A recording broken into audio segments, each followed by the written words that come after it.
If my mother had lived in ancient Greece, I am absolutely certain that as soon as she was able to stand and walk after my birth, she would have grabbed me by the heel and gone in search of the river Styx. There, she would have plunged me headfirst into the water to make me immortal, to save me from Hades and his realm of darkness. But my mother didn't live in ancient Greece. She lived in 20th century America. So she did the next best thing. She had me baptized in the Catholic Church. At first, everything went according to plan. That is, according to her plan. From my mother, I learned to say my bedtime prayers, the Our Father, the Hail Mary, the Act of Contrition. I went to Mass with her every Sunday morning. I didn't go to Catholic school, but that's only because our parish didn't have a school. So I went to CCD classes instead, Confraternity of Christian Doctrine. There, I had to memorize questions and answers from the Baltimore Catechism. Who made the world? God made the world. Who is God? God is the creator of heaven and earth and of all things. When the time came, I made my first confession and my first Holy Communion. I was confirmed. I even became an altar boy. If I wanted to date myself, I would tell you that I had to learn the Mass first in Latin, then I had to relearn it in English. Later, I played guitar and sang in our church's folk mass. I even thought about becoming a priest. When I went away to college, though, my mother's plan began to go awry. At first, I attended Mass at the Newman Center, the Catholic ministry on campus, but I didn't feel comfortable there like I had at our parish church. I also had to go alone because no one I met on campus was a practicing Catholic. Plus, much of what I was now learning was a challenge to my religious beliefs.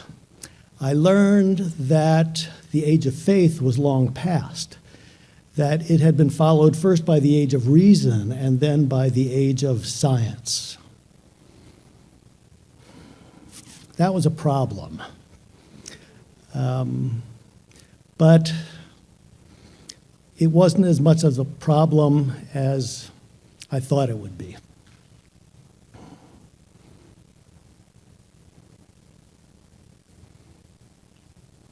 So I started to attend other churches.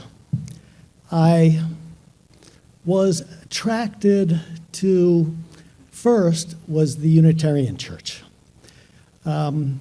Because the Unitarian Church was associated with ministers that I was then studying, Emerson, Thoreau.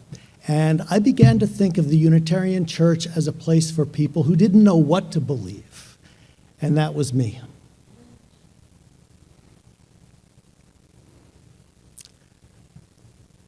I'm pretty sure my mother saw all this happening, but she didn't try to intervene.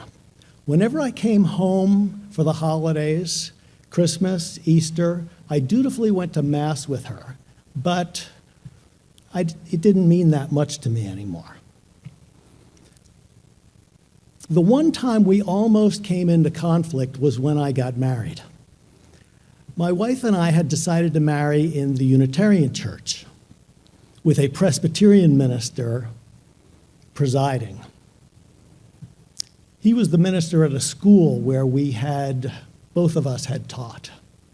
Sometime before our marriage, my mother came to me and said, "I've been reading about Unitarianism, and you're no Unitarian." That comment haunted me, but it didn't bring me back to the Catholic Church. In fact, it also seemed to put my mother's mind at ease.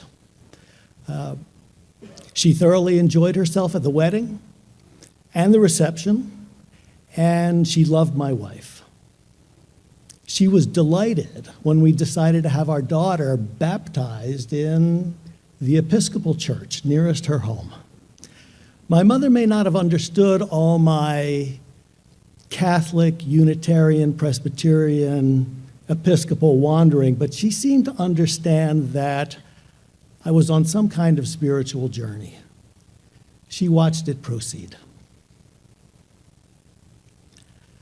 I am here tonight because I was lucky enough to win a Howell Story Slam back in September on the theme of falling for it, which I pronounced falling for it. My story was about my mother's decline into dementia. That was her it.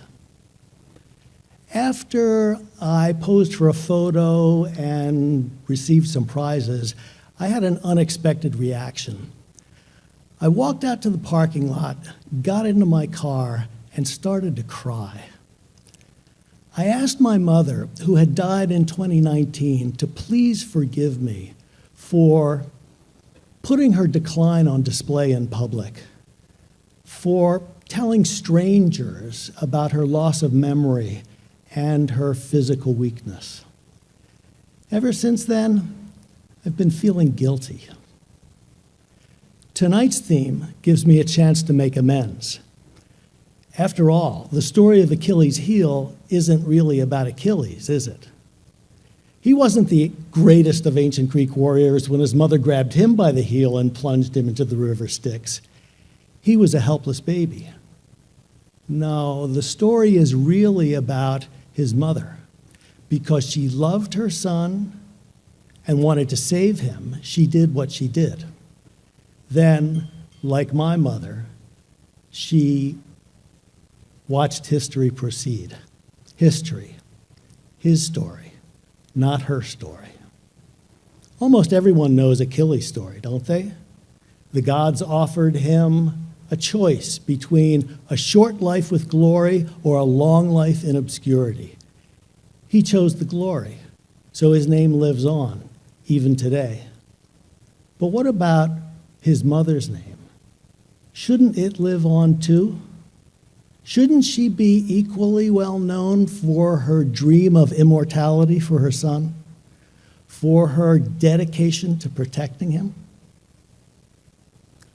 Her name was Thetis, Thetis.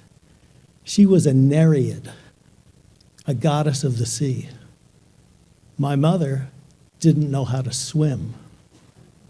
Her name was Cecilia, Cecelia. Saint Cecilia in the Catholic Church was the patron saint of music and song. In ancient Greece, singers were storytellers too. I wish I could have sung my story for you tonight. If I could, it would have ended with this two-line chorus. Why glorify warriors who fight with rage, but leave nameless mothers who protect and save?